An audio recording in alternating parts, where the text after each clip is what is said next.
It's time for the Ella Johnson Show.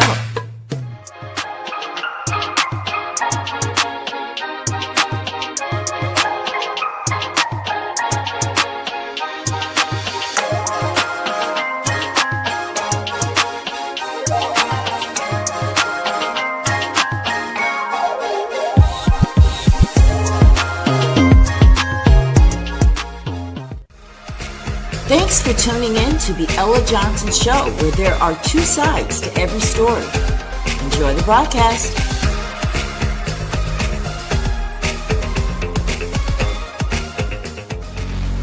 Stay tuned. Hello, everyone, and welcome to the Ella Johnson Show. It's Saturday night, and I just want to say thank you all. Because you could be doing anything else, but you decided to be here with us tonight for another broadcast. I am your host, and my guest tonight is Paris. And listen, he has so much knowledge. But tonight we're gonna talk a lot about politics tonight. Why? Because in recent days there was an article that Trump has been sending out his attorneys to go and review all of the Smithsonian Museum exhibits because he feels like they're focusing too much on slavery, right? That it's making slavery out to be just really bad. Well, it was.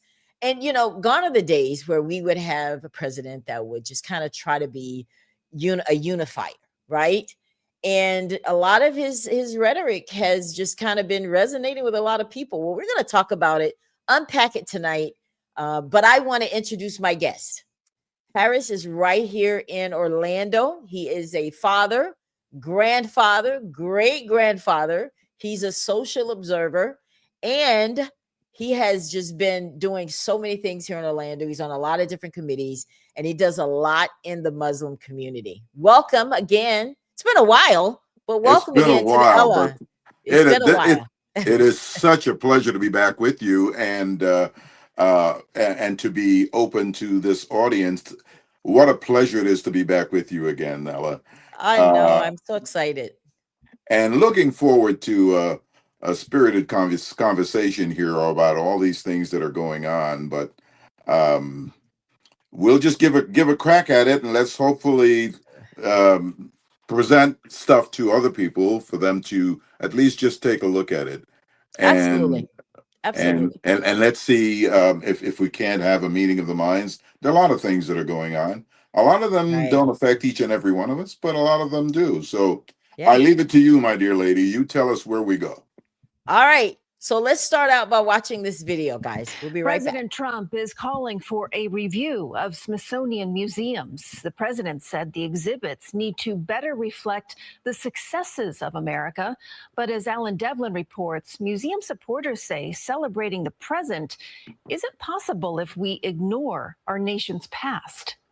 President Donald Trump continued to take aim at Smithsonian Museums Tuesday with a post on Truth Social reading in part, "The Smithsonian is out of control, where everything discussed is how horrible our country is, how bad slavery was, and how unaccomplished the downtrodden have been.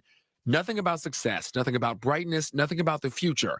He added that the museums are woke. Tuesday's post comes a week after the White House released a memo to the Smithsonian Museum calling for a review of its exhibitions and materials to better fit Trump's directive to, quote, celebrate American exceptionalism. The museums mentioned by name include the National Museum of American History, the National Museum of African American History and Culture, and the National Museum of the American Indian. We want the museums to treat our country fairly. We want the museums to talk about the history of our country in a fair manner, not in a woke manner. I don't think we're spending too much time at all focusing on the things that got us to where we are today. One of the Smithsonian museums potentially impacted by the White House's review, the National Museum of the American Indian in Lower Manhattan, where visitors we spoke with Tuesday disagree with Trump's comments on the divisiveness of the museum's exhibits. I just came out of this museum and what I saw was an accurate history. I saw celebration of art, of culture.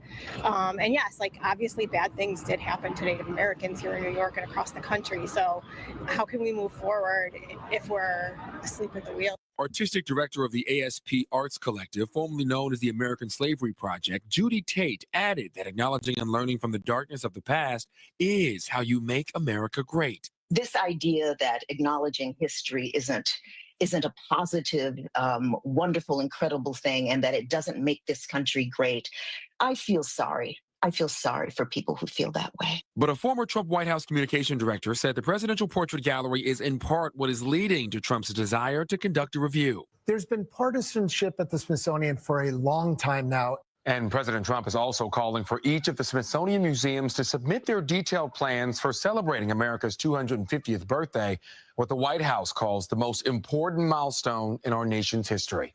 Alan Devlin, CBS News, New York. Wow. Yeah, wow. I have one quick comment though. I took from the clip that we're talking about fairness. I think fairness would be a little bit different looking from our side. If we spoke to the indigenous people of this country, I think we'd get a completely different opinion on what fairness is.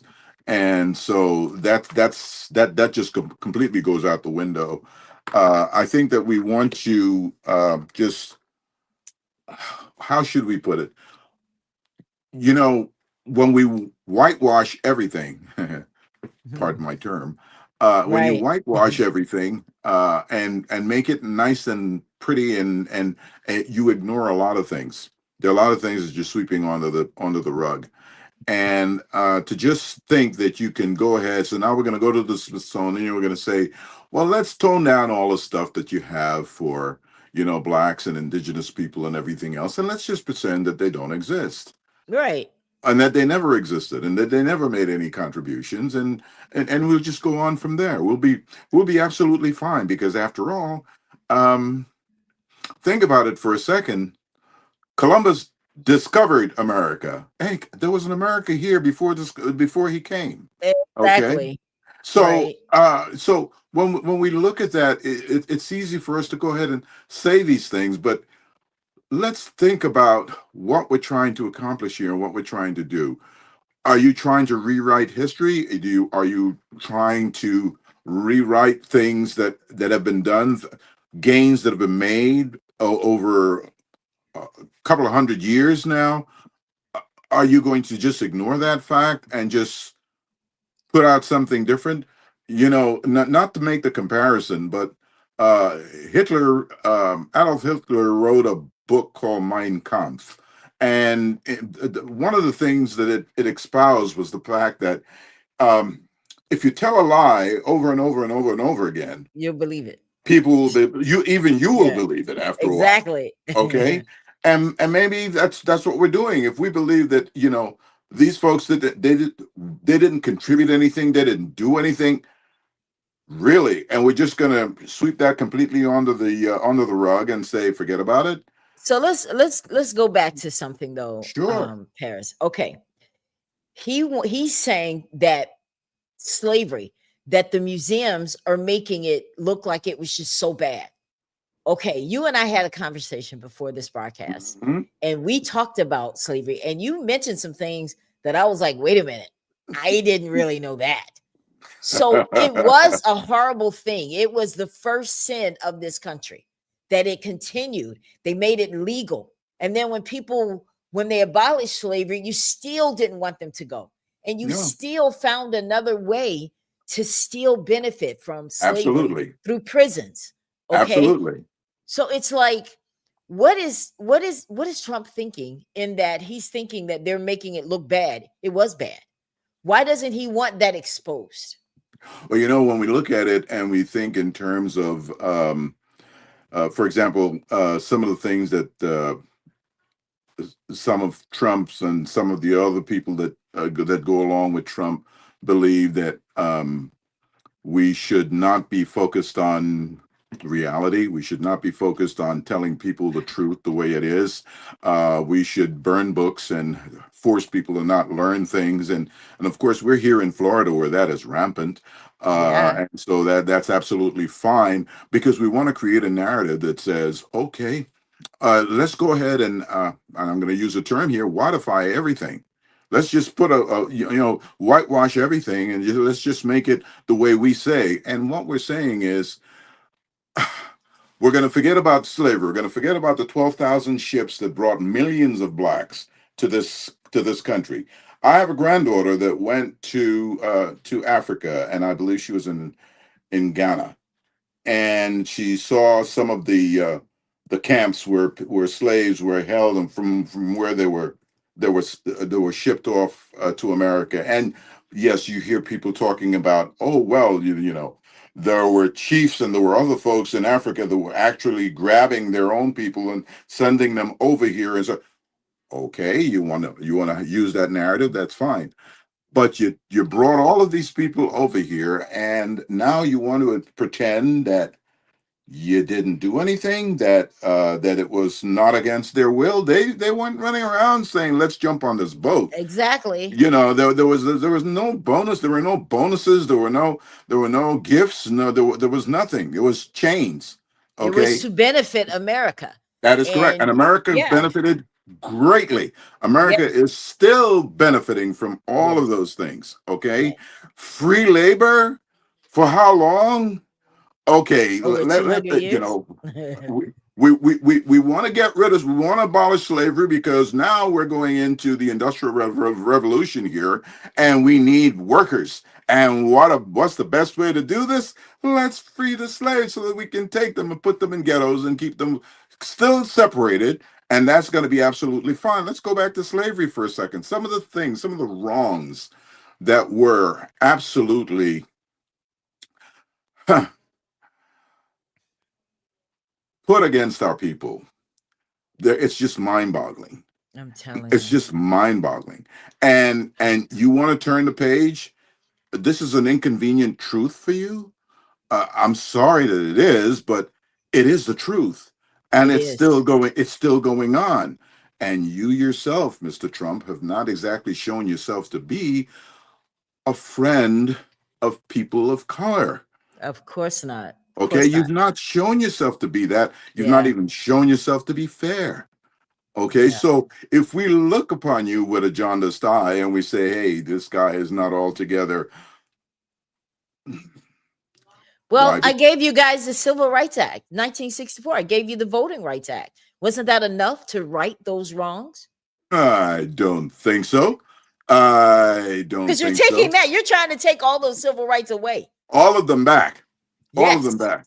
You see, I as I mentioned, I think I commented to you, I think that the way we are regressing and the way we are going back, and what everyone wants us to go back to, what a lot of people would wish that we would go back to, is not just to go back to slavery, but this time they want us to bring our own chains. That's exactly what they want us to do. And they want us to, you know, bow our heads and not look anybody in the eye and go through all of that nonsense. I got news for you, pal. It's not happening. It's not happening. It's not going to happen. Okay. And people are, there are a lot of people to whom this idea of this romanticized America that we talk about, that we want to go back to, let's make America great again. It was great for a few people who happened to be of the right complexion. It was not for anyone who was being oppressed. It was not for us. Let's think hard. You and I both. Let's put our heads together here. Sure. When was a time that Black people can actually say, oh, that was it? That's when it was good for us. When was that? I really want to know what you think about that. I think that it was always possible for us. Only one place. Where's that? In our dreams. Wow. In our dreams. Our reality was worse than any nightmare that you could ever think of. Okay. So what do you say to those people that say, Paris and Ella, like, get over it? Slavery was so many years ago. We're trying to move past that, because that's what we hear all the time. What do you say to that? If only we could. If only we could. You give us credit for absolutely nothing. Okay. You take our culture, you take our music, you take our art, you take all of these things, and you say, this is American because these are Americans. Who was it that said slavery was good for us? Who was it that said that? Was it? I don't know. There was someone in our community that said that, and Was it Byron Donalds? it could have been, but someone said that it was good because we learned a trade and we learned. Oh, I've got news for you. We didn't have any problems where we were getting something to eat or finding a roof to put over our heads. We were just fine. We were and just for the record, fine. and for the record, everyone, these slaves that they took and brought to America, they already had jobs. That is correct. Okay? They had That jobs. is correct. Yeah. And that is an absolute truth. So Yes. you bring us here, you bring our people here, you sprinkle them throughout the Caribbean, and you do all of these wonderful things. But you kept them in chains, and you kept them, and that's why I hate to digress to get off the subject here, but Okay. just a quick side note. That's why Haiti was such a threat to everyone. Because Haiti was the first country or in the Caribbean to say, hey, enough of this stuff. And they got rid of it. And today, Haiti is still being made to pay for that. It's still paying for that. And why do we have such a payback for these people? Anyone that stands up, people say today, if you say, when you say to them, can you imagine what slavery would be like? You hear a lot of our people stand up and say, that wouldn't be me. I wouldn't stand for all of that stuff. I wouldn't be doing that. I wouldn't do the masses bidding. I wouldn't do any of that stuff. Yeah. Really? Okay. You think that there were not Black men and women who were slaves who didn't stand up? You know where they are? Dead. They're absolutely dead. And if you wanted to stand up and you wanted to rise up and say anything because you knew that that would be fair or that your treatment was so horrible, you too would be dead. Yeah. Okay? And maybe that's the problem. And maybe the what they tried and what they did was absolutely a great idea. Anyone that stood up, anyone that was rowdy, anyone that was making trouble, let's just get rid of them. And they made an example out of them. They would bring them before everyone so they can shame them, intimidate other people. So you see what happened to them? But I think they're doing that still. Yes. I think this stuff, I don't see anything in our history that I don't see now. Other than public lynchings. Now, maybe we're not seeing any lynchings on a tree. They're not cutting off penises and feeding it to them. No. We don't see it that way. But we are seeing economic lynching, though, and we are seeing racial lynching, and we are seeing all of these other things. Okay, that it's just another form, and for all of us, there are some folks that are so opposed to the word rape. Okay, well, male or female, you're still being raped in one way or another. That's right. And when are you going to wake up and realize that that's exactly what's going on? That's right. And look, we're going to continue this in a very, very, very civil way. I think that there are a lot of people in America of the white persuasion who are comfortable with what Mr. Trump has to espouse, because they have a commonality of purpose, and whatever ill is being visited on anyone else, it's not being visited on them. So they're not feeling the pinch, and they too look back on glorious times when America was wonderful and America was terrific, and you had the Wonder Years, and you had Father Knows Best and all of that good stuff. That great America that everyone dreams about, and they had a nice home and everything else. Never mind the fact that Blacks who, for example, came back from the war were never allowed to have the same loans and the same opportunities to own homes, et cetera, et cetera. The redlining and all the stuff that went on. So you didn't get a fair break. back to that word fair again. We want history to treat our America fairly, the man says. Okay. What was fair about that?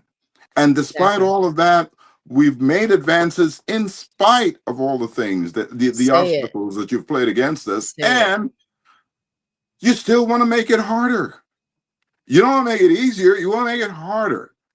I mean, and then on top of that, Paris, it's like, okay, you don't want this slavery out there, but you're protecting the people that killed us, that led armies, that were responsible, these monuments and statues of all these people, but you want to protect that. That's part of history. No, that stuff is good to be out, but don't talk about what he did to you. No, take that out. No, I don't want to see the iron collars. I don't want to see nothing about iron collars and the rawhide that y'all got beaten with and the paddles with the holes in it. I don't want to see any of that kind of stuff. No, that's too harsh, but it's the truth. And I think that what happens in our community, a lot of people really don't understand what really went down in slavery. And one thing that you just taught me tonight, I didn't know this, that they made, and you tell it. Oh, well, I'll tell you. I mean, what a good slave was great because he produced a lot and he worked extremely well. And there was there was a guy that was on television years and years and years ago that talked about, the way blacks were bred to be able to produce.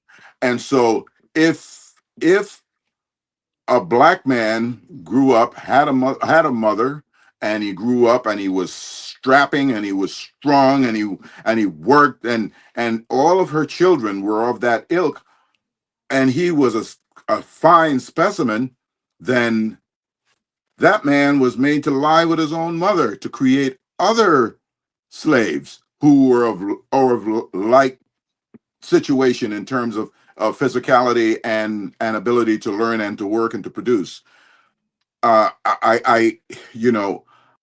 We use the term, you hear the term all the time. You hear the term MFer all over. Where do you think it really started? Where do you think it came to? And you force these people to do these things because they were like farms.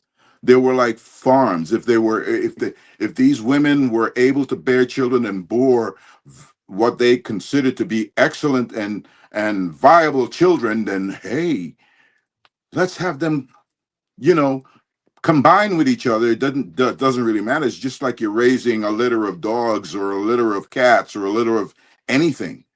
And that's exactly what happened to us.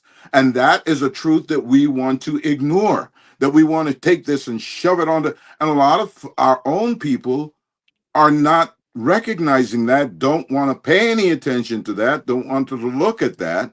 Don't want to hear it. Don't want to hear it. Hey, I want to go out Saturday night and I want to bring my bling and I want to go ahead and do. Yeah. It's real though. This is real. It is real. And here's the thing. So if we take that away, because honestly, if we don't have the full truth, you are compromising the integrity of America's history. Let's just be real. That's not Black history. That's America's history. That is correct. Having two declarations of independences, and one had addressed slavery and the other one didn't, the one that got signed. See, this is all part of our history. There's a reason for all of that. And this is the truth. I don't believe, Paris, that this country was ever meant for us to flourish. Okay, you got us here. Now go away. Because we built this country. The free labor. Do you honestly think all this tobacco, all of this cotton, who was making that happen for America? The White House. Correct. Who do you think built it?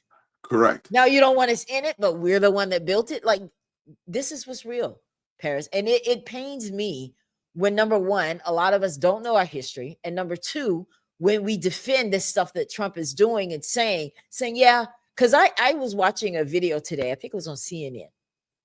Van Jones interviewed some African Americans that are Trump supporters. Now, I'm not trying to say that if you're African American, you can't vote for Trump. That's what our democracy is all about. You vote for whomever you want. Correct. However, they were just very ignorant to some of the things, and they just kind of look over it. What makes us do that, Paris, when we know it's like, no, I don't have to tell you the stuff that Trump says.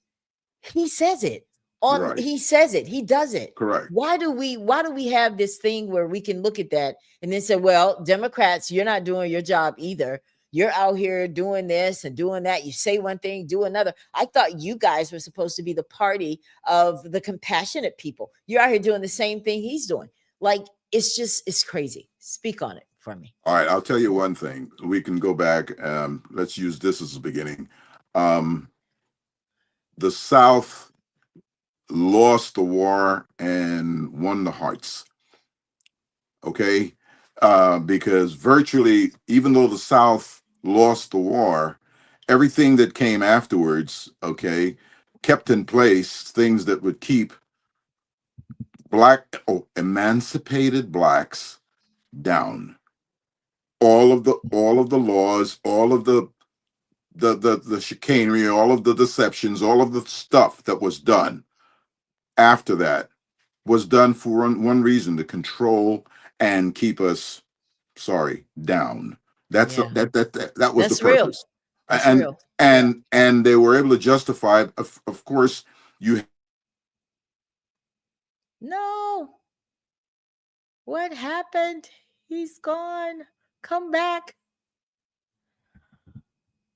Unfortunately, this is what happens on live TV, guys, sometimes. He'll be back in a second. Listen, if you're just tuning in to the Ella Johnson Show, we are talking about Trump's comment. The other day, he made a comment that he wants us to not focus so much on slavery. He doesn't want these museums to really talk about what's real out here. He has his attorneys reviewing all the Smithsonian's just so he can see what it is they're presenting. They got to give him a plan of what they want to do, because he doesn't want us to focus on slavery. He doesn't feel that we need to talk about how bad slavery was, that we need to talk about the goodness and the positive things. There's nothing positive about slavery. That's part of the problem. Slavery is a part of this country's history. Unfortunately, it is. And no one is proud of it. But to make it seem as if it didn't happen, I think that's not good, you know. But I hope that Paris comes back. I want to thank you guys for tuning in. He must be having some kind of difficulty over there, but I'll just talk to you guys. But that's what we wanted to talk about tonight, you know, because there are just so many different things that are coming out that he's been talking about, the rhetoric, the divisive rhetoric that he's saying. It seems like it's all so normalized. Like, it's like, okay, what is Trump saying today? Okay, next, one day it's about Letitia James. One day it's about the Epstein files. One day it's about these federal officers that are going to these dim states. And by the way, they're looking at Chicago and next, and New York. Just saying. I personally believe that this administration has a plan. And I think that once they get rid of all the civil rights, they roll back all of that, roll back the freedoms we had with voting, they're rolling all that stuff back. You guys better pay attention. I'm telling you, pay attention to what's really going on, because before you know it, we'll be either in a civil war right here, or we are going to have hardly any freedoms. They're really taking all of this back. And mind you, all of this was part of Project 2025. That was all part of the plan. And it's coming to fruition. This is what I think the plan ultimately is. I think that Trump wants to eventually have a war like that's going on. And you realize that when there's a war going on, that elections were halted and all of that, because they need the president to stay in office to kind of squash all of that. So I think that's what all of this going into these cities are about, making it look as if the federal government had to take over when they really didn't. And I think that's what's really going on. Well, it looks like he's back. Yeah. Well, Look at that. I'm all thumbs when it comes to stuff like this, and I don't have It's all I good. don't, It's all good. I love it. I It's don't all have good. anyone that can set me up with these stuff. When I did stuff in in radio and stuff like that, I always had an engineer that could handle that stuff. But I will say this much: I heard some of what you were saying, and I couldn't agree with you more. I think this whole idea of taking us and not allowing us to learn our real history, not showing that to the world. You want to show America the good stuff about America through our movies and all of the rest of the stuff. America has impacted the whole world. Okay, Yes, absolutely. and they've done a lot of it by exporting a lot of our culture, a lot of our culture. Our actors, our singers, our artists, whatever. They took advantage. Then Jesse Owens. Okay, we want to go ahead and show Hitler that we didn't mind that Jesse Owens was black then, but he was quote unquote American. To come back to America to live how? To a great welcome? Was he allowed to move into a white neighborhood? Was he given prizes? No, that didn't happen. And so you wonder why blacks are thinking this way. Among our people, there has to be an awakening. It's been happening for a long time, and not all of us are unenlightened. A lot of us are, but we need to take this enlightenment further. And I'm sure you've heard the term in our community, each one teach one. Okay, get the word out. Look, if you know that something is wrong and you can do something physically to change it, change it. If you can't change it physically, at least speak about it. If you can't speak about it, think about it at least, and work together as a people.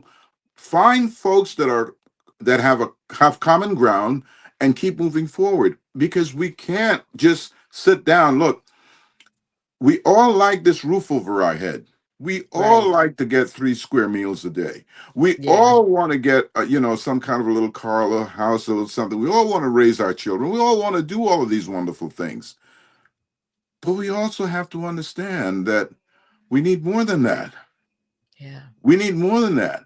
I mean, when you talk about a situation where folks say, well, we need to move, blacks and Latinos out of this country because, okay. You want to do that? You want to move 100 million people out of this country? Okay. Africa, y'all go back to Africa. Yeah. He said. Okay. Oh, okay. You want to move 100 million people out of this country with all of their wealth, whatever they bring to the table? You want to move us out? Okay, fine. So where are they going to go? Where are they going to go? Where are we going to send them to? That's just the whole thing. They weren't here first. Thought this thing all the way through. You guys weren't here first, so let's just be real. You weren't. No, you weren't. No, you weren't. But they think they have the power to kick everybody else out. Wait a minute. That's just like me going to live with somebody, and I go in there and try to tell everybody else they need to leave. Wait a minute. You came and moved in my house. How that you is gonna correct. Right? That is correct. We can't be intimidated by those kind of things. He doesn't have that. However, this is what I'm concerned about. I hear Democrats, I hear a lot of us talking about, oh, they can't do that, but they're doing it. That is correct. Oh, they can't go and take over a city, but they're doing it. That is correct. Well, they can't just deport people without due process, but they're doing it. So they can't send the army into a city, but they're doing it. So how do we have who has the power to get them from doing it? If the Constitution says one thing, and we've been living by the Constitution all these years, that's exactly what the Supreme Court is supposed to uphold. But even they're abandoning it. So it's like, what recourse do we have if they're still doing it? Okay, just one change. You mean a kangaroo court? Because look, if the courts and everyone in power, these are good times. These are very good times. They can get to do anything they want. The only one suffering from this experiment, and he's not suffering at all, is like the guy that owned Tesla, and made himself such an enemy to all of the virtually all of the federal employees of this country. Right. You know, who to them it's like, don't even speak his name. You know, people just have to understand what is going on. Absent the truth, you're going to be told many lies. And the thing is, find out the truth for yourself. Right. Don't tell me you can't find it. Let me tell you, look, today you have AI, you have Chat GPT, you have Google, you have all of this stuff. You want to find out? Start small, but find out. And you know what's worse? Don't repeat all of the nonsense that you have, this baggage that you have, to your children and pass it on to another generation. Don't do that. Amen. Open Right. their eyes. Open their eyes so that at least they know, they have a view of what this field looks like, what's going on. I think a lot of people's opinions are shaped by their experiences and or what they know about our history. And I think that's the part that's sad, because you'll have these people, they literally in that interview said they get their information from TikTok. Why not History Channel? Why not the History Channel? Why? Right? No, I mean, I'm so serious. You're because right. I'm so You're tired of hearing absolutely people right. repeat stuff they saw from, and one lady said her inspiration is Candace Owens. Like, boo boo, you see, she's flipped, right? She's flipped now. So what you gonna flip with her? Like, this is why you have to know for yourself. Right. You know, I knew that was gonna happen with Candace, because she wasn't getting the attention from the GOP that she wanted, and she realized, you know what, maybe everybody is right. We told you. Yeah, You know, well, and I must say that Ella, if we look at things politically, and we say Republican, Democrat, Independent, Conservative, Liberal, tell me which one of these factions have really considered or been fair in their treatment, appreciation of Black people, Latino people, for real. I mean, for real. I'm Like, not for talking real. about Nobody. lip service. I'm not talking about this is a good photo opportunity. Let me just say this and show that I'm with you. You know when you can show me that you're with me? When you're right beside me as we're facing the same thing. That's when you can show me that you're with me. You know, anything else is just platitudes. I The don't lip want to hear that. service, I'm gonna be honest. I get frustrated with the Democratic Party because yeah, I do, because I watch interviews, because I told you I'm a news junkie, and I watch interviews and I hear them ask a question, and all I hear them talk about is Trump. I don't care. I already know about Trump. I don't need you to come here and educate me about this guy. What are you going to do about it? Which is what the reporter asked. See, I would get so frustrated being a reporter, like in mainstream, because I hate to ask a question. And I would listen, I don't think you answered my question. And they'd be like, Ella, move on. No, I want, and and I get frustrated when I hear Democrats do that, because you want everybody to be with you. Right now, if I were in politics and I was a politician, I would not just be talking to Democrats. I would be talking to Republicans. I would, because everybody is looking for you to do something. Yes, I know they may have voted for Trump, but a lot of them, they were happy in the election, but they're crying now. How different? What sets you apart? I want to pose that question. What sets you apart from the Republicans that are messing up the country? What sets you apart? I mean, I know what Gavin Newsom is doing right now. Oh yeah, it's entertaining. I think it's funny what he's doing. I do too. It's very entertaining, but like you, I agree. Democrats, conservatives, liberals, I don't want to hear about it. I don't want to hear. What are you doing for me? Exactly. What are you doing for me? And I think it's very, very difficult. People become very complacent. They got a roof over their heads. They're paying their rent. They're paying their homes. They've got a little something to eat. They go on an occasional vacation, so they can't see the harm in anything else that's going on. Oh, those other people, well, you know, what can I tell you? Someone once said that this country is split 40% one way, 40% the other way, towards the two extremes. So what both 40% factions are doing are trying to get to the 20% that's going to decide which way this country goes. Mm-hmm. So we as a people need to focus on joining with people who understand what our situation is, where we've been, Well, what that would we've be suffered. nobody.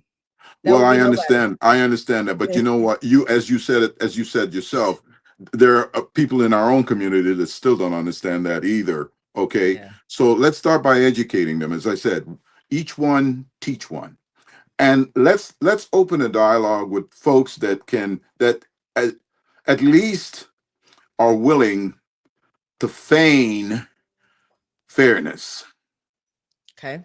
to give lip service to the Constitution. Okay, because right now we're taking the Constitution and we're just dismantling it piece by piece. Piece Okay, by because piece. it's kind of like the Bible. It's open useless. for interpretation. Yeah. Okay, We you take see out it the one parts way, we I say like. it another way. Okay, Yeah. and that's exactly what we do. And whoever happens to be in power, they get it to swing their way. Yeah, Okay? exactly. So you have women that are saying, "Well, I don't agree. You know, I think a woman should still choose, but there are other things that he's doing for me that I kind of agree with." And what you really agree with is that you've committed a great wrong against a large percentage of this country. You benefited from that, and you think that it's time for us to just stop talking about it, put it under the rug, and let's just get on with our lives, and we'll pretend that it never happened. Yeah. There weren't 12,000 ships that brought millions of people here. No, it never happened. It was a dream. It was kind of like, you remember the old Dallas show where the whole season went by and then it was just a dream at the end? Yeah. That's what people want to believe. I'm sorry. Reality doesn't work that way. No, it wasn't. It's painful. It is painful. And I understand that y'all don't want to hear about it, but it's real. Just like you don't want to. And I'm telling you, that's why it took so long for Juneteenth to come into fruition. The holiday is because they didn't want people to know that they withheld the truth for 2 years because they wanted free labor. They wanted it to continue. You may not like it, but that's what's real. I want to talk about some other stuff. Immigration. One of my pet peeves. Okay. Immigration. They are at this point there are copycats out there that are pretending to be ICE, and they're really just picking up people off the street and running with them. They're not vetting these people. They're showing up at their appointments just so they can like cancel them. Oh, well, you're not good. You're not legit, on purpose. Like, what is all of that about? Are they just trying to get rid of Black and brown people, and this is a way to do it? It's one way, and it's very effective, because interesting situation in along the lines of what we spoke to before. There are people that go out of the country to the Caribbean, to Latin America, whatever, and they're coming back, and now they have forms that they're giving to people, even those who have legal residency in this country. They're giving them a form to sign when they come back into the country, by which they give up all of these rights. Yeah. This is not something I'm making up. These are facts. True. Yeah. These are facts. We're looking into situations where if someone got their citizenship and became a citizen of this country, an American, we're going to go back and take a look at everything that they had on the application that they put. Was everything absolutely correct at that time? Everything that they said on there, was it really true? And if if there's anything that was out of line, let's just go ahead and send them back. Sending back everybody from the Caribbean, Latin America, whatever. Okay, we're sending them all back. We're not sending anybody back to Europe. No, no, absolutely not. We're We're not not even sending looking that anybody way. back to Europe. In Yeah, we're fact, not looking we that way. have an open door policy for them. Come on in. Yeah, We the don't- South Africans. Yeah, That's bring them it. on over. Oh, let's bring them all over here. It's all going to be fine. Okay. We are in the process of whitifying the country, so help us do that. Okay, because the way Are they things going to are ever going, come for us? Are they going to come for us? oh, They they'll can't. find We're a, American citizens. no, but they'll find a way.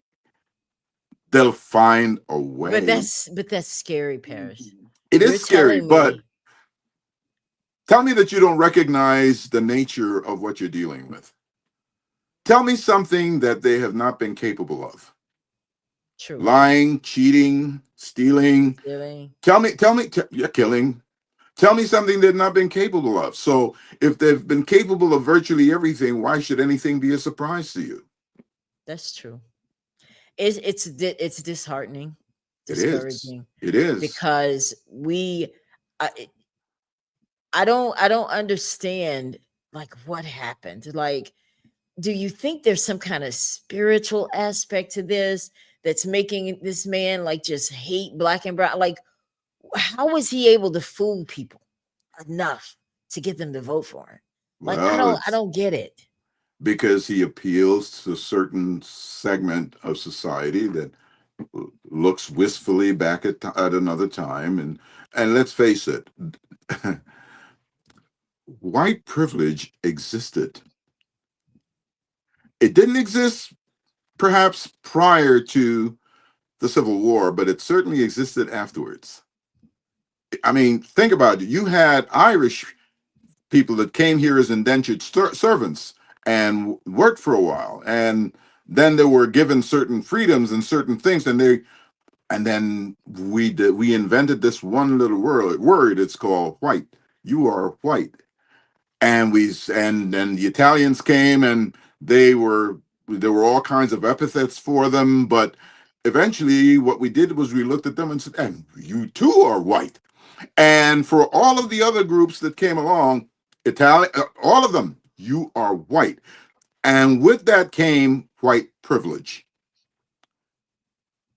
We never got any privileges. No. None. So white privilege has always existed. And folks today are saying, I deserve this. Why? Because I'm white. I am supposed to have this because I am white. I'm white. I am supposed to get a job, whether I'm qualified for it or not, over someone that may be more qualified than I because I am white. And so this has existed for so long that this sense of entitlement, you talk about entitlement, this sense of entitlement is there. No one's talking about the fairness there. Well, let's roll back all of these wonderful things. We need to get into a situation where we have to have certain things in place that will allow Blacks and Latinos and others to be on a more even plane so that they can compete. So that's why they hated DEI so much, because they were afraid we were going to get a little more ahead. Well, no, you should just get the job based on your qualifications. Really? Which in reality means that you have to prove that you are 3 times more qualified than your counterpart. The person doing the hiring, they don't have to follow that. If they still want to bring someone in white, whether you're qualified or not, there is nothing, which is the reason DEI was necessary, because it gave Black people and Black and brown people a fair chance. Correct. Because the employer, if they're like, listen, I don't have to, there's nothing binding them to being fair now.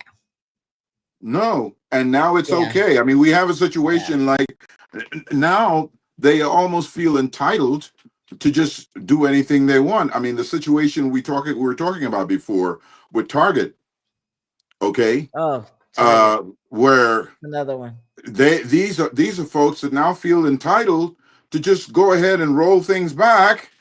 And it's all right because it's okay. We have a guy up there that's looking after us, and he says we can do this now because we're into whiteifying this country, and we're not going to carry black products. We're not going to support black businesses. We're not going to do any of these things because it's not necessary. We're only going to carry certain products that are made for whites. Okay. They're fine. rethinking that strategy now, though. Well, yes.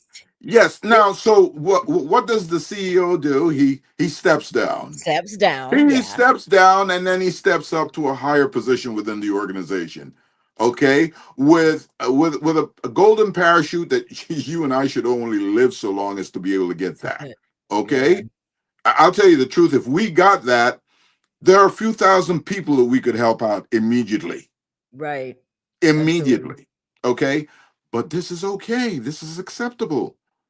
Because but did we prove our point though? Did African Americans go the distance enough to say finally we were able to get somebody to listen to? Do you think it was effective by standing down and not shopping at Target and putting the pressure on them? Do you think it was effective, and do you think that we should do it with other companies? I think it should continue. Yeah. Because he's still in the organization. He's just now a chair. He's just now a chairman, whereas before he was a CEO. So what do we do? Are we playing? You've seen 3-Card Monte on the street. Come on, yeah. Where's the queen? Okay, that's all that's going on here. It's 3-Card Monte. I'm over here. No, I'm over here. It's the same thing. So you're saying we shouldn't let off the gas. Don't let off the gas. Don't let your foot off the gas. Don't. Yeah, and do that with other organizations as well that do not want to be at least sympathetic to Who do our you think condition. that is? Who do you think that is? They're not sympathetic. Is Walmart? Should Walmart be one of them? I don't think Walmart would care. I don't think Walmart would care, but when they begin to feel the pinch just a little bit, they might, because they've gotten so big that they're in so many areas that it might make an impression on them. And we just have to look at it. I mean, I'm tired of driving through neighborhoods that are considered black, okay, right. Where all I'm looking at are pawn shops. Yep. And check cashing places, liquor stores. There and churches. We have a lot of churches. We have a lot of churches, and I think we all agree, even though no one's ever stated it. There's a white God and a black God, and there's a black service and a white service, and religion was one of the things that was given to slaves to further enslave them. Exactly. I'm so glad. You know what? I got to keep that right there. That was good. That was good. Y'all missed it. I want to break that down because that's so real. It's a tool. Expound on that a little bit. Right. And it is still in use today. It is still in use today. No matter how bad things are going for you right now, don't worry about it, because you're going to go to the kingdom of heaven. Just, accept what your lot is in life and just persevere. Just stick with it. Hard work, just hard work.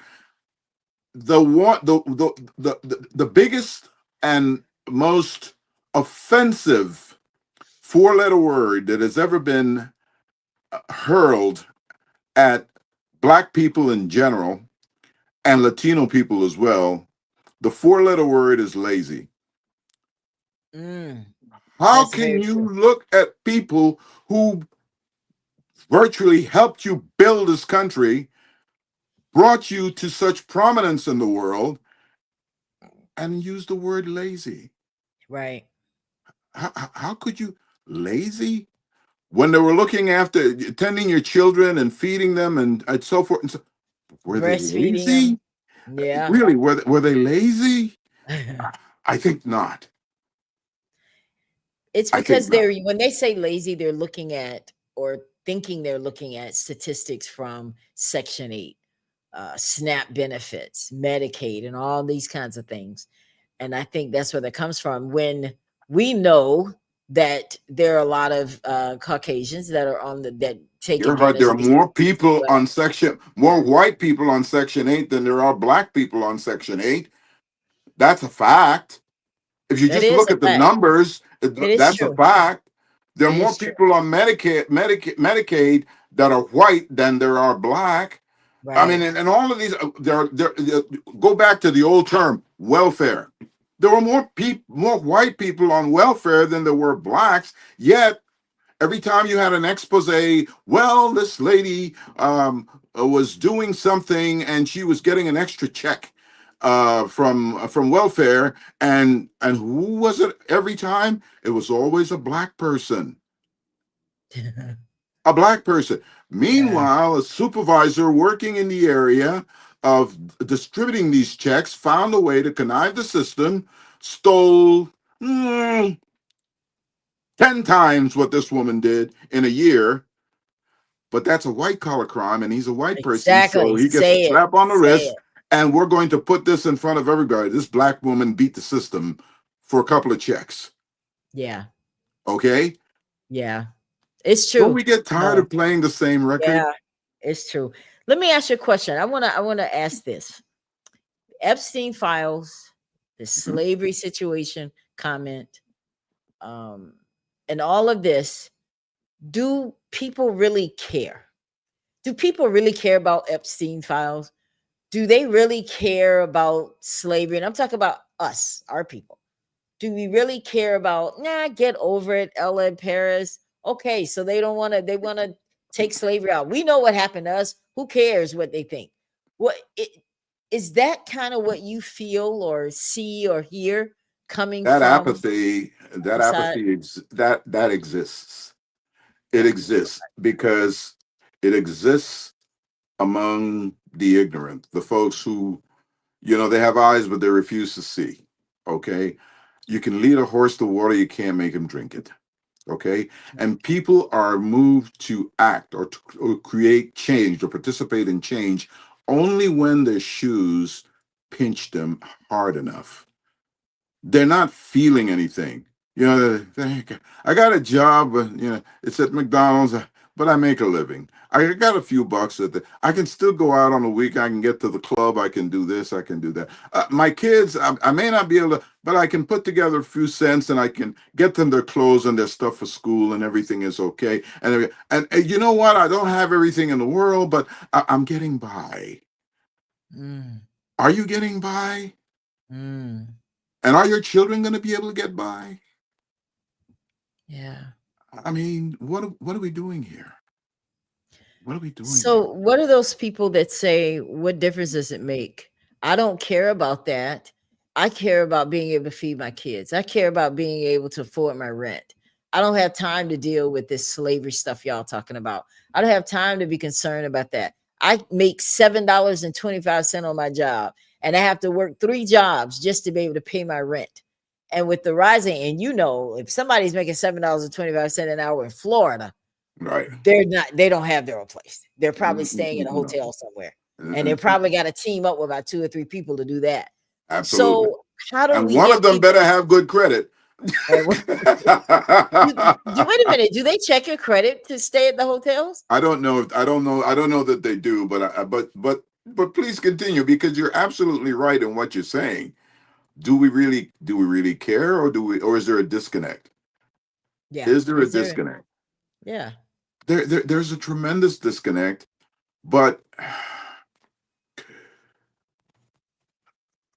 again, I say they have eyes, but they won't see. They can't see. They just don't notice it. They don't want to notice it. They don't want to hear it. But don't we need to address those issues though, Paris? If you want them to vote for you in the midterms, like, you got to give them something. Nobody wants just talking about Trump every single day. That is not going to convince me that you can do better.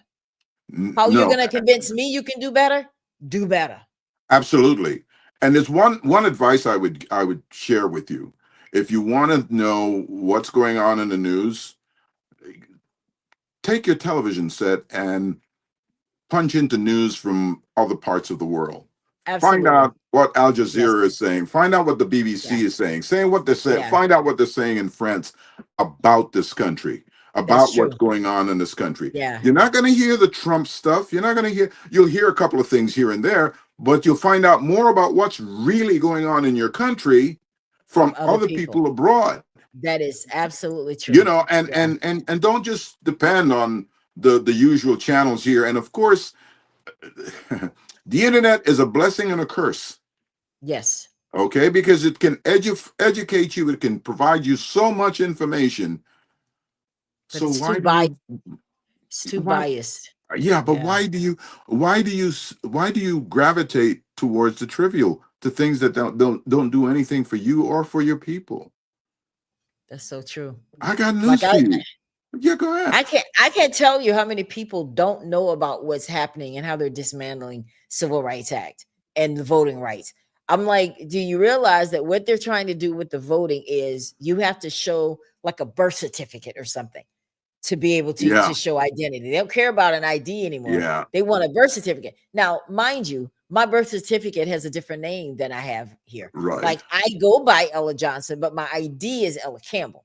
Right. So my birth certificate is going to say Ella Johnson, but my ID says Ella Campbell. So then am I going to be stripped because I don't match? Oh, that's not a match. She's out. And how do you know if this stuff is happening to you?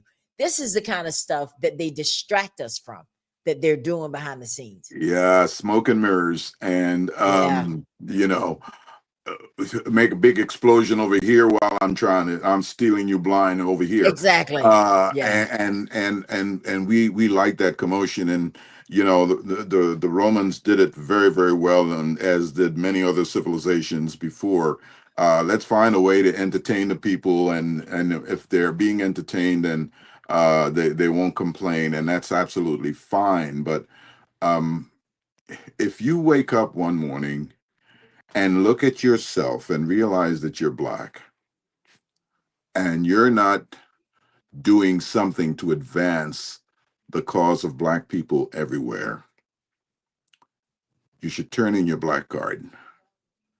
Oh, wow. You should turn in your Black card, because you should be doing something. I don't care what it is. You want to write to the op-ed page of a newspaper. You want to take a stand against something. Do something, because there's always something that you can do. You have a few cents and you agree with the work that's being done by countless people in this country that are trying to bring about change. Support them. Give them $1. I'm going to play devil's advocate now. Why do I want to advance Black people? Black people are out here killing each other. Black people are out here hating on each other. They can't unify. They can't agree on one thing. I don't want to be a part of that mess. Why should I be a part of that? Because that is what is also being fed to other folks who are not of our ilk. And that is what they use to convince others that, you know, let's just keep them over here and let's just do this because this is right. After all, they're killing each other and so forth and so on. Yeah. And it's a nice argument. It's a great argument, and they're good at it. I mean, look at the news. They're very good at it. Yeah, I mean, they've had hundreds of years of practice. Before it was the newspapers, then it was the radio, then it was the TV, et cetera, et cetera. Yes. Now it's the internet and so forth and so on. They're good at it. So acknowledge that they're good at it. But as they used to say, don't you believe it?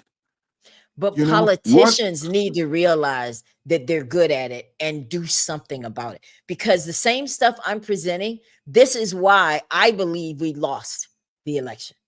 Because we didn't address the issues that Black people really care about. They should have had me advising them. They should have had me advising them. No one did. And take a look at what you're looking at today. As of today, there is no contender anywhere that you can say, well, hey, you know what? I kind of agree with that guy or that gal or whatever. Who's speaking up? What about Jasmine Crockett? Do you think she's a a face for She the is a face. Democrats? She is a face.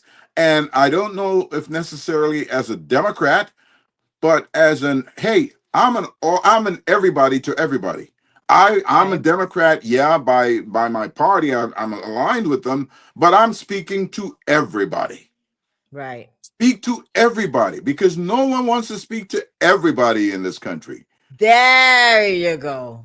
Okay? That's exactly what I'm We looking all for. live here. Yes, that's what I'm So looking let's for. talk to everybody Yeah, and let's not shut anybody up. Listen, there's a reason why God gave you 2 ears and 1 mouth so that say you it. could listen twice as much Yeah, as you as you speak. speak. That's right. Why can't we do that? That's the politician I'm looking for. I don't like the divisive stuff. I don't want to hear Democrats address Democrats. I want to hear Democrats address Americans. Correct. And Correct. I don't see that, and I'm like, I'm not impressed. I'm not No, impressed. I'm not no. impressed. I'm sorry. Yeah, it was entertaining when I first used to listen to Jasmine. I'm like, yep. Oh, she told them, but I'm like, listen, Uh, we're dealing with some real issues over here. correct. Stop messing around with Trump for a minute. I don't care That's about that. correct. That's I don't care correct. about that. I want to know That's what correct. you plan to do for the people in your community, and you're representing us in Congress. What's the plan? Because Right. Trump got one, and he's making a plan, and he's beating you guys at it. What was this whole thing Absolutely. about the gerrymandering? Oh, we're not going to show up for the meeting, and you came back anyway. What was that about? Please help me understand. What was that all about, Paris? I Why? really want to Because know. What was that? it all it did was advance white privilege. It's just it's more of the same. So It's the why did we come same back then? song You being still sung. gave in. What was the point? Well, Did we they wanted still to at get least it? be able to say 10 years We from tried. now or 5 years from now, well, I stood up. I left for a No while one will and I remember. came back. Hello. No one will remember. We don't care. No one. No one will remember. This is when I know that you're ready to fight, when you're willing to lose something for it. Correct. Put some skin in the game. Put some skin in. Oh, they taking my check? Oh, hell no. I can. Hello. Put Come some out, skin baby. in the game. What? I'm not losing my. Then you're not ready. Because as far as I'm concerned, that was a show, and it didn't go over well. I'm No. more entertained with what Gavin is doing, because Gavin is really standing on his. He's like, no, I'm gonna see this thing through, and it's working. See, you have to understand how to deal with a bully. It may be comical to people. People may say, oh, he's being childish. I've Yeah. even heard him say that, but Yeah. it's working. It is more effective than what the Democrats did.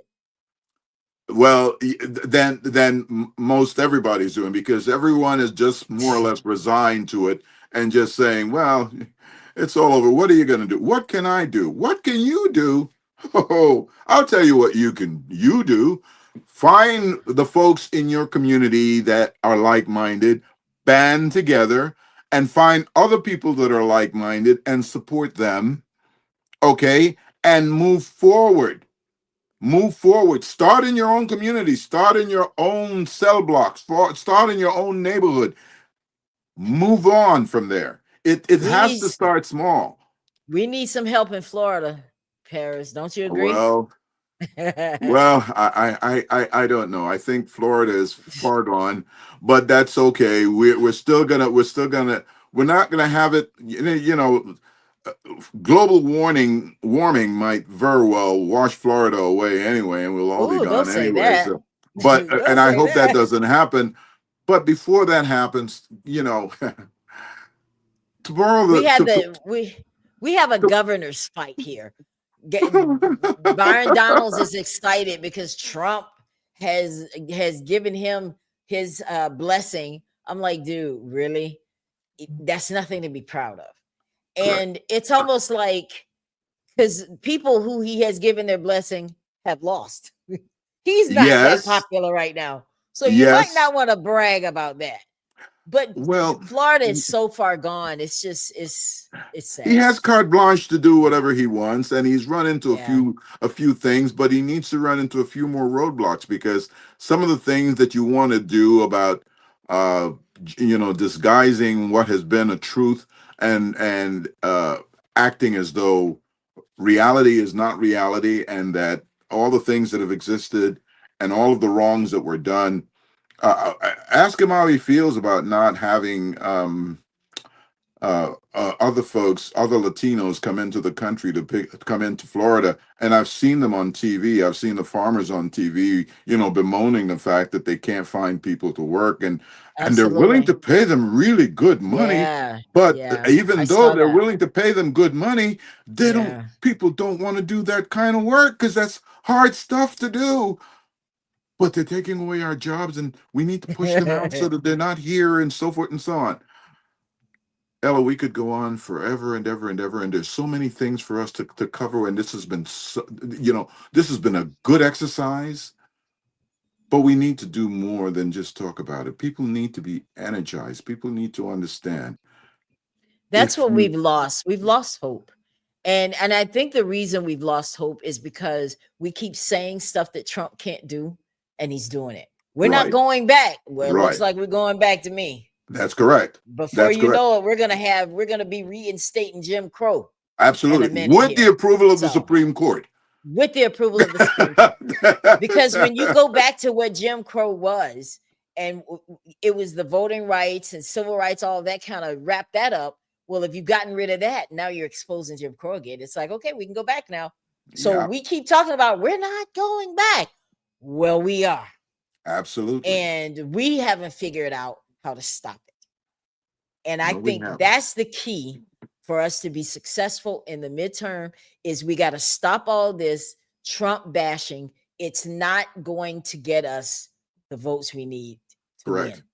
That's because Trump is like loving it. Every time he turns, I think he literally sits at home and watch television. Let's see who's talking about me today. Oh yeah. Right. I'm gonna call her low IQ because I know she's gonna fight back at me. Right. I'd be like, bro, I'm not listening to all that. I'm not trying to, I'm trying to get my people registered over here. You do I'm trying to get my people back in school, teaching my people about investing their money. That's what we're doing over here. You keep playing. And I'm telling you, if you finally, because that's how you have to deal with a bully. You have to ignore them.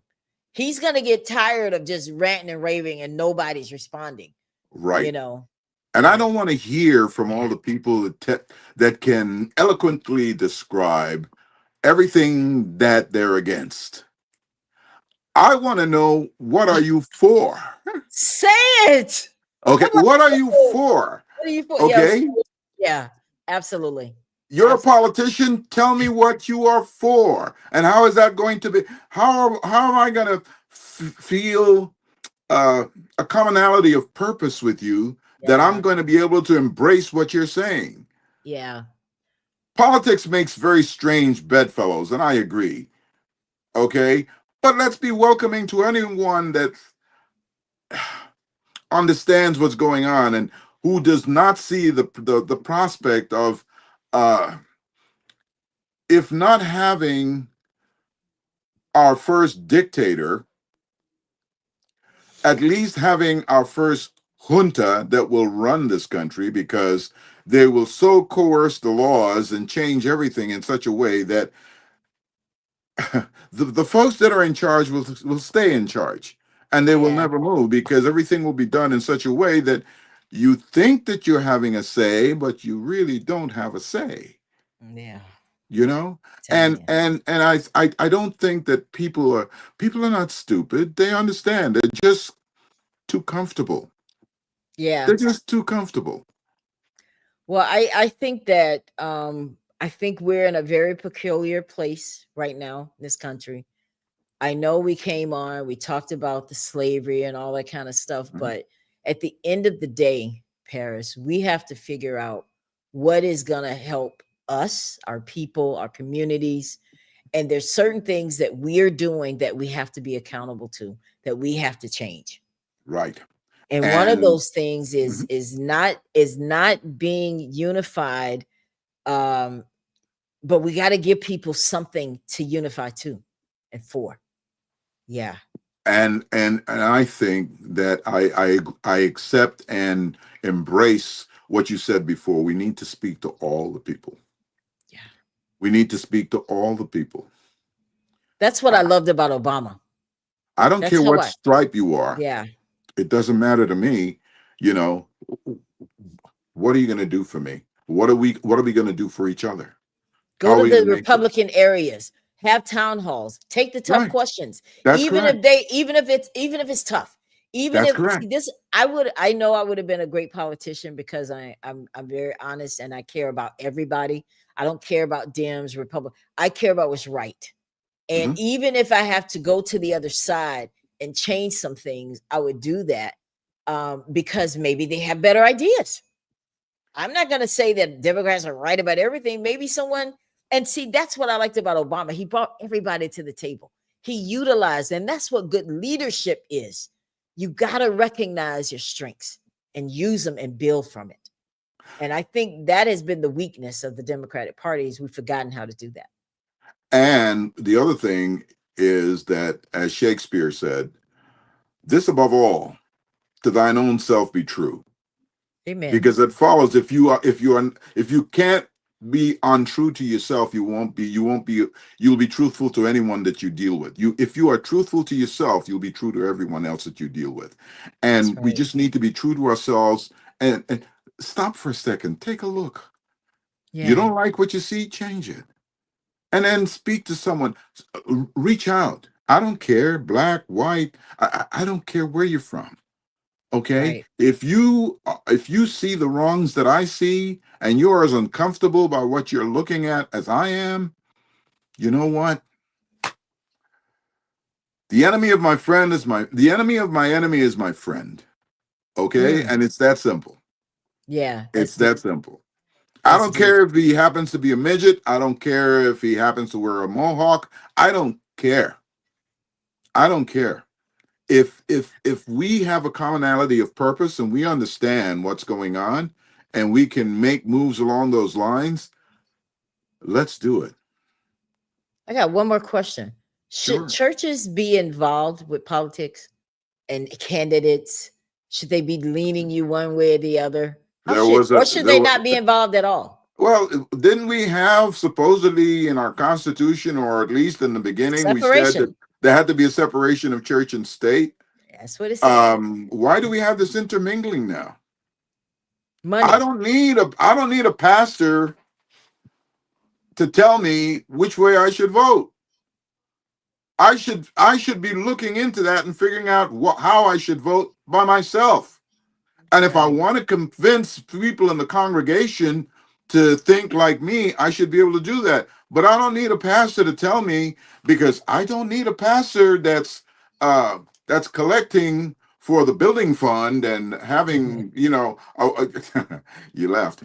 That's an inside joke for all black people. I already know about the building fund. They had that last for 10 years. Driving the nicest cars and living in the nicest homes. And meanwhile, the folks that are putting their tithe in every week, catching the bus. What do they have? Yeah. What do they have? So why do politicians run to the church? Why do you think that is? Especially black churches. I don't ever see them go to white churches. Why do they go to black churches? It's very easy. It's control. It's control. And they know we love our religion so much. Yes. That we'll act right in church. Yeah. We love our Jesus, and if he's white with blue eyes and opening his hands like this, and everybody's got a picture of it in their home, even better. Okay. I'm telling you right now, don't invite me to a church where you have a politician, because I'm going to ask the tough questions, whether I'm in church or whether we're on the porch, because it needs to be. I think they go to the church so you don't question them. That's a place where we act right. So it's let me go here and kiss some babies and say how much I love God so y'all can vote for me. And then you don't see him again until the next election. Not until the next election. Not until the next election. Yeah. And, religion is a tool in this country. Yes, it is. It is a tool in this country. And it is used mostly to do ill. And I don't like people taking advantage of God like that. I don't. You don't even believe in him, but you'll come in his church, and you might as well be selling stuff in the church if you're coming in there like that. Let's turn over some tables. We need some turnover table kind of people. Absolutely. In society right now. Absolutely. Because I remember one day I was here and I was getting dressed. I was trying to go somewhere and I get a call and it's someone that's running for office or something and they did their spiel. Well, they got a little confused when I said, so what is it that you believe in? Right. They weren't ready for that one. They just thought I was going to say, okay, you have my vote. Wrong. I want to know what you really believe. Why haven't I heard from you? Why haven't I heard about you? I don't know anything about you, but you want me to cast my vote? I guarantee you they're like, next. I will never call Ella Campbell again because I'm so hip to it. You're not going to easily get my vote, but you know how we get in a rut sometimes. We're registered one way. Let me just go down party lines. We'll go down the party lines. Because half of them you don't know. When you go vote and you're in that booth, tell me you know every single one of them. Unless, of course, you check it before you go. Well, I do check. Yeah. I need to know where my vote is going. I need to know that. And so if you don't know who your congressman is, and if you don't know who's representing your district, shame on you. Yeah. Because anything that comes after that, I do know. You deserve. Yeah. If you didn't participate, you can't complain. And most of us don't. We just don't. I say this to everyone who is of voting age and registered, and if you're not registered, you should be registered. Find out who your congressman is.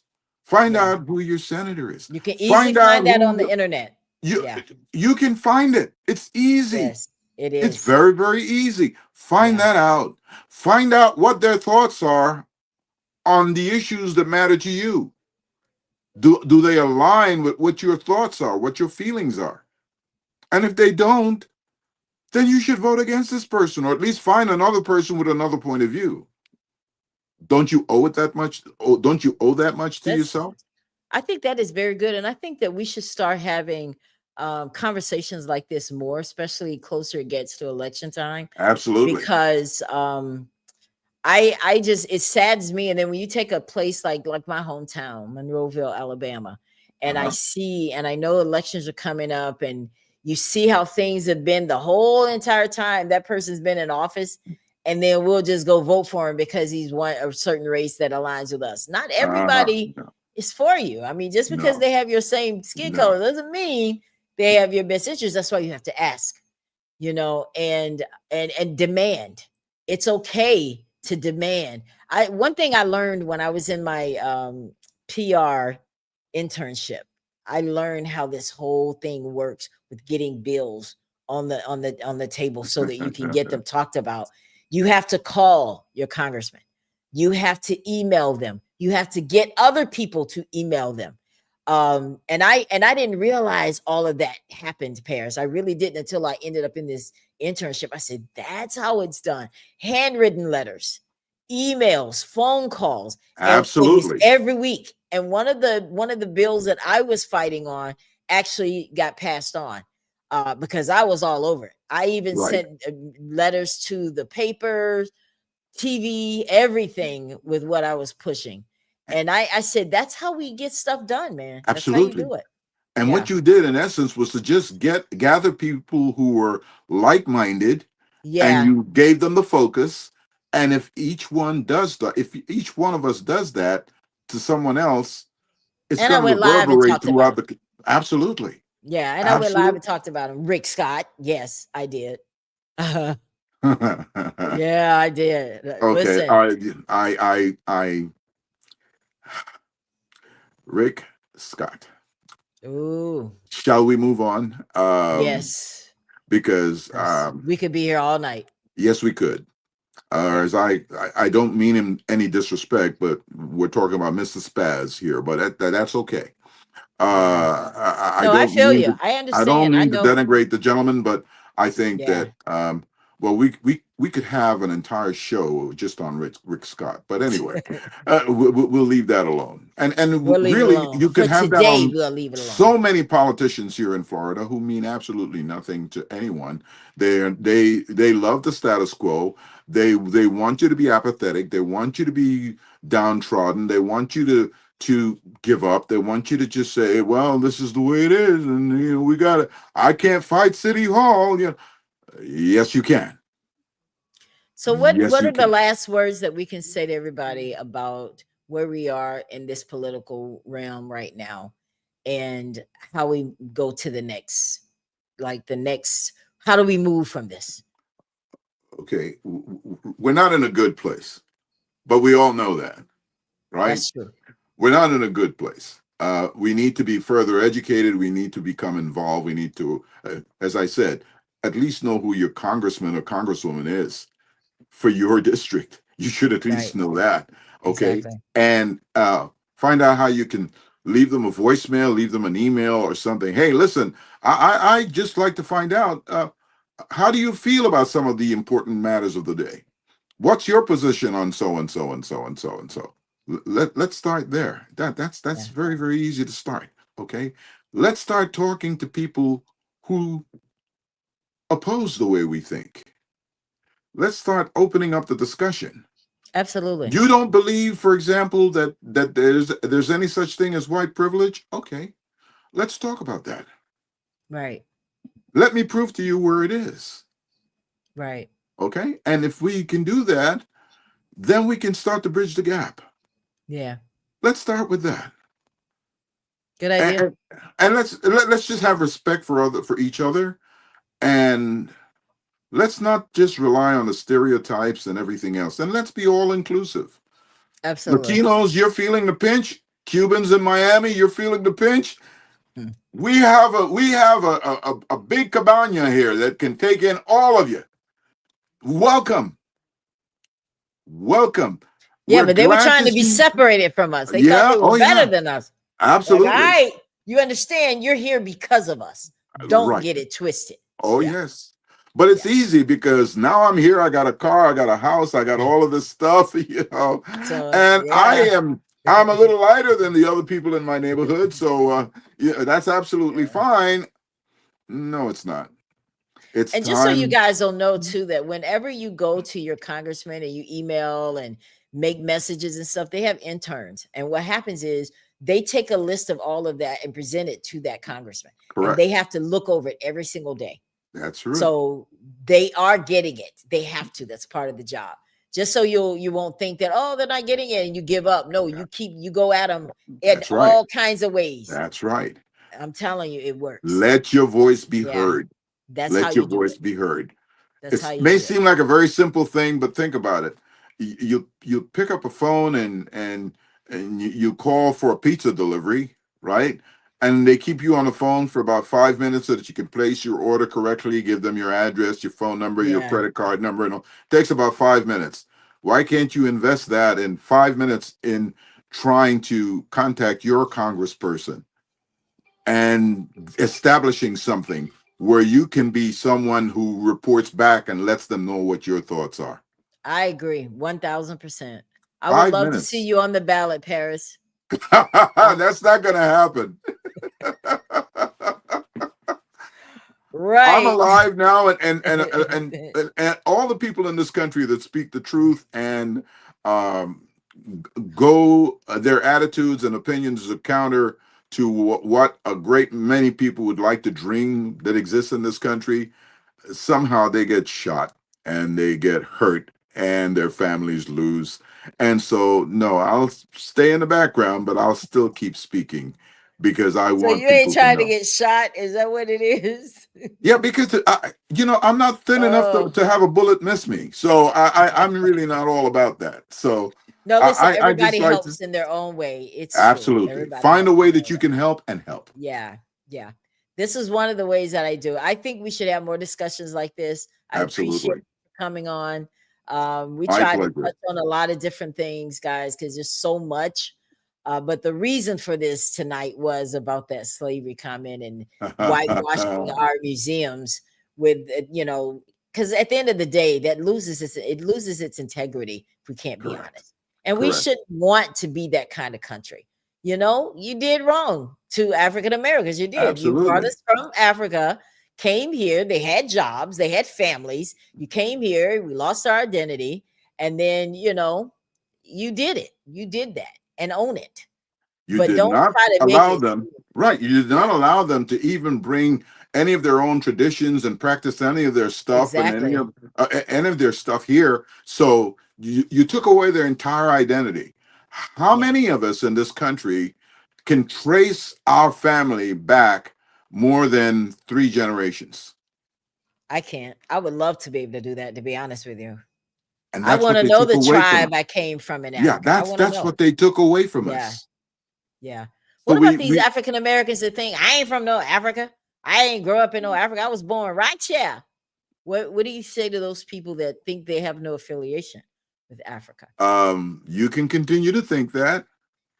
And as you continue to think that and believe that you have no part to play in all of this, there are those who propose to have a return trip for the boats that brought your forebears here. And when you're on that boat going back, tell me about where you were born and tell me about what rights you have in this country. Tell me about that. Because we get caught up in the hype. If you look at the Constitution, you look at the words, they're beautiful words. They're beautiful words, but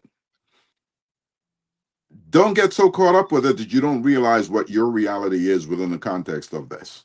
It's not the same. I definitely believe that I came from Africa. I really believe it because I've had dreams. And we're not going to get into that tonight, but I just to touch a little bit of it, I used to have dreams when I was a kid of me being in a place that I didn't recognize. And it was a place that where I was in this field and I was kicking a ball around in a field. It was a field of dirt. But these kids and these people, I couldn't understand, who are they? Then I had dreams of a woman riding down the street. She was of wealth. And I'm like, I grew up in Alabama. We were very poor. There's nobody in my family like that. So someone actually interpreted that dream for me years later. And I'm not going to get into it tonight. That'll be for another show. Yeah. We'll, like they used to say in the old days, right? Tune in to our next show when we might touch on this subject, or when we bring all of this to light. And if you've had experiences like this, tell us about it so that we can share that with people who want to know about that. You know, let this be our own town hall right here. You know, where you can come and express your feelings. You have ideas on how we can make things better, express them. Keep those notes coming in. Leave the voicemails. Come on, give us the emails. We'll take them. You know, no opinion is unwelcome. We will take it. Okay. I love it. You jump right into your radio right then. Oh, you did that, my friend. I love it. Absolutely. Always a pleasure. You know that, Ella. Always. Thanks for having me on, and thank you so God much. bless you, and keep up the good work that you do, because what you do is really good, because it helps us to understand and feel better about ourselves. You improve all the people that you touch, so continue to do that. God be the glory. And let's keep touching a few other people. If we've awakened one person tonight, that's right. If one person has been awakened by our conversation, we've done our job. We've done our job. Well, the show will air again tomorrow, 3:00 Eastern. But thank you so much, Patties, for being here. Avec plaisir. Thank you so very much. Okay, what'd you say? With pleasure. It's been my pleasure. Okay. Yes. Awesome. And get out of this country and realize how people outside of this country think about this country. It'll blow your mind. I think so. Do it. I'm looking forward to it. All right. Do it. Well, thank you guys so much for tuning into the Ella Johnson Show. We'll be back next Thursday, 8:30 p.m. Eastern, for another new broadcast. So stay tuned. We'll see you again, and have a great evening. Bye-bye. Thank you so much for tuning in to the Ella Johnson Show. We'll see you next time. We are supporters of the Ella Johnson Show. We live in South Korea. We have been watching Ella Johnson Show for like a year now. And we love her show. Her show is very inspirational, motivational, and educational.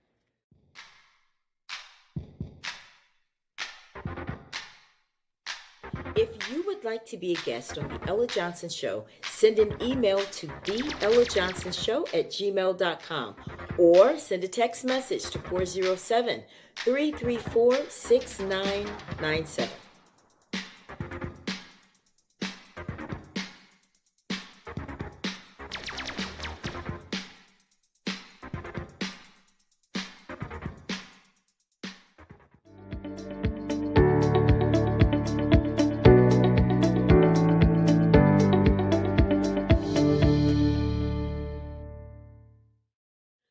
We love Ella Johnson Show.